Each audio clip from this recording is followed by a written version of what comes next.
Christopher, I've got to call you down on referring to circumcision as genital mutilation. My son cried more at his first haircut than he did at his bris. And statistically... You weren't doing it right then.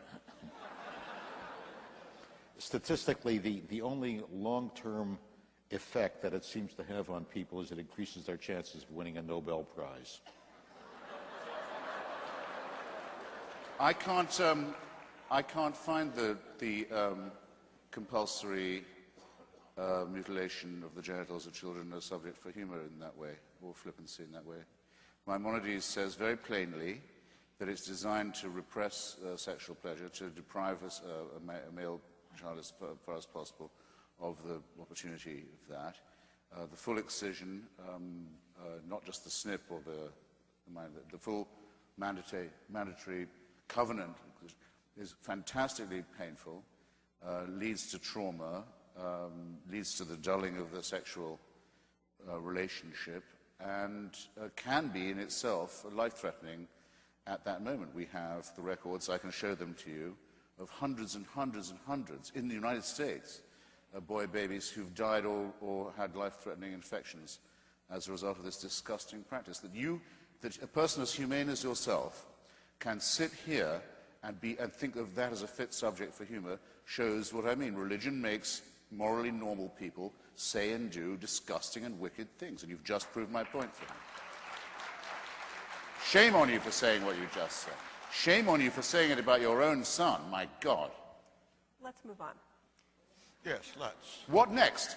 Cutting the labia of little girls. At least Judaism doesn't do that.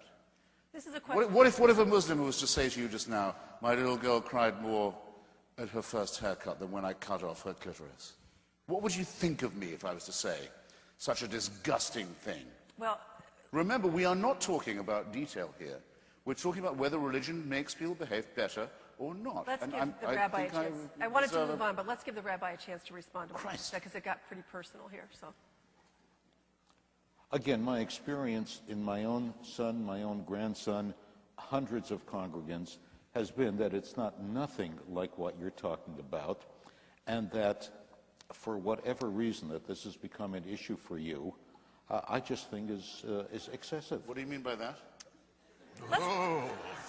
What do you mean by that? That I'm more personally... There's an undertone of innuendo to this. Let's bring it on. No, there's no innuendo there. What I'm saying is, sure. You know, I've lived through this personally, and...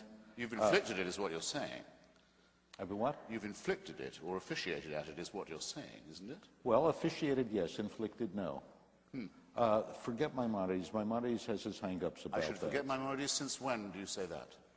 Because on issues of sexuality, Maimonides has some very medieval ideas. I ran across the line in your book that Orthodox Jews have sex through a hole in a bedsheet. Do you know Orthodox Jews who told you they have sex that way? No. I say it is said of Orthodox Jews that they may do that. all right, gentlemen, I'm sorry to break this up. That's a Reformed Jewish rumor about Orthodox. We have a lot of questions from the audience, and I want to give others a chance. Genital mutilation is no joke.